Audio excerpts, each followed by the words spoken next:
Elon Musk thinks that by 2040, there will be more robots than people. Over 10 billion of them. Walking, working, standing in line at the same coffee shop as you. Now, everyone hears that and asks the same thing. Will the robots take my job? Wrong question. Here's the one nobody's asking. For 300,000 years, your brain has never once shared the planet with something smarter than it. Not the lion, not the bear, not any rival we ever met. You have always been the smartest thing in the room. And in about 15 years, you might not be.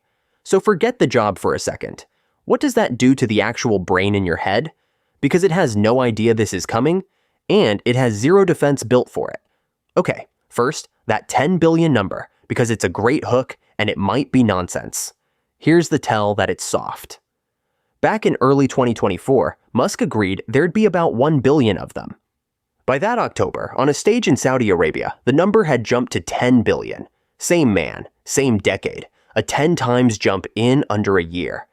That's not a forecast, that's a mood. Then Morgan Stanley ran the numbers. They landed on about 8 million working humanoids in the entire United States by 2040. 8 million, not 10 billion. So the real range is somewhere between 8 million and more than every human alive, which is a hilarious thing to be unsure about. But here's the trick. The exact number doesn't matter for what's coming. 8 million or 10 billion. You will share your world with thinking machines. For the first time ever. And to feel why that's strange, you need 60 seconds of history. 1495, Leonardo da Vinci sketches a mechanical knight. It can wave, sit up, move its jaw. On paper. It never really gets built. Just a daydream in a notebook. Fast forward 400 years. 1939, the World's Fair in New York.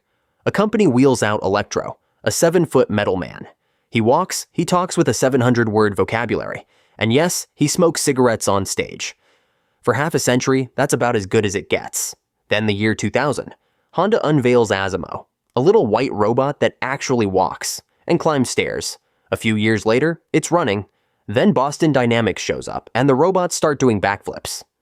And today, Tesla, Figure, Unitree, real humanoids, some you can already buy. Notice the shape of that line.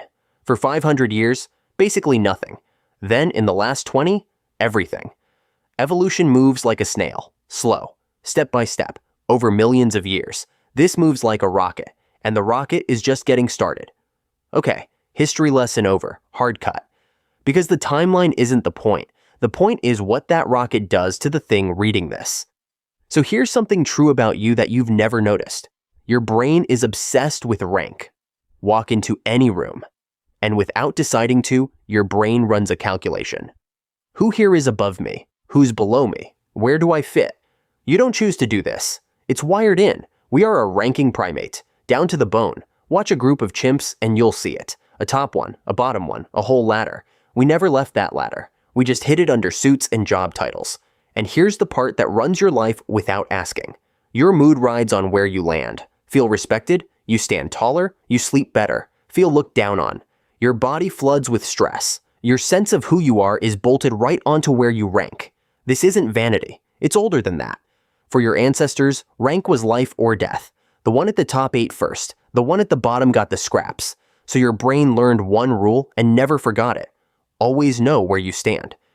But here's what it quietly assumed the whole time, that the smartest rung on the ladder would always belong to a human. And for 300,000 years, that was never wrong.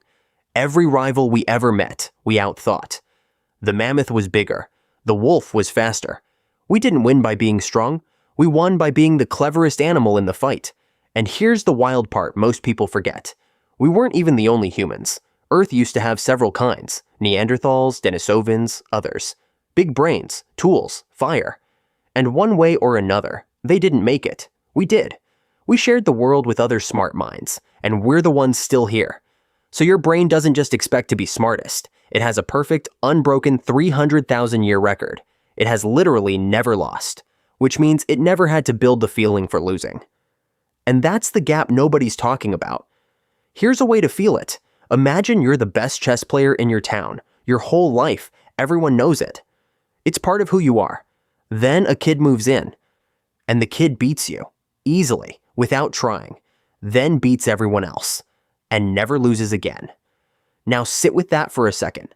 That little drop in your stomach. That's your sense of rank hitting something it has no slot for. Now make the kid a billion robots. That's the part of this nobody's warning you about.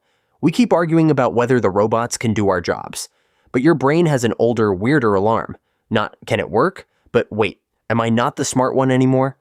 And your brain has no answer for that, because it has never, ever needed one. Now, quick, before this tips into doom. Because here's the twist that flips the whole thing. You think being outclassed is new. It's the oldest move we've got. We have been building things that beat us for thousands of years. Look at fire. Fire could break down food better than your jaw and stomach ever could. So we let it. We cooked. Our guts even got smaller because the fire did the work. We handed our digestion to something that did it better, and we won. Then, writing. Your memory leaks. You forget what you ate on Tuesday, so we invented marks on clay that remember perfectly. Forever. We handed off our own memory and called it civilization, then math. Your head is terrible at big numbers, be honest, so we built tools that calculate circles around us. Every single time, we lost the same way. We handed off the how. But look closer at what we kept. We never ran the world by being the best calculator. We ran it by being the one who decides what's even worth calculating.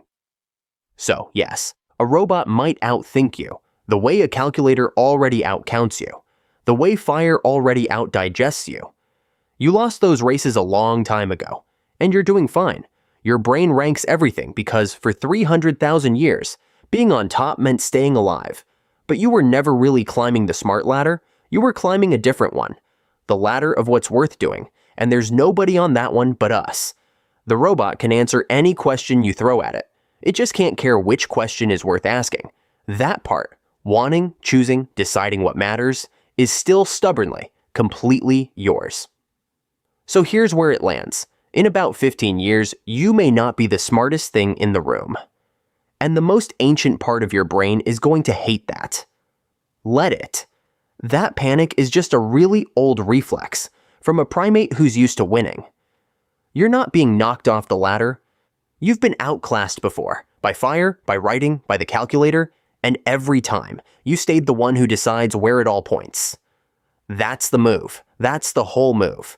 We build the thing that beats us at one job, and we keep the only job that was ever really ours. So when 10 billion of them, or 8 million, finally show up, don't ask if your brain is ready to be outsmarted. It never was. It never had to be. Ask the only question your brain was actually built for. You're about to be standing next to a mind quicker than yours. So where are you going to point it?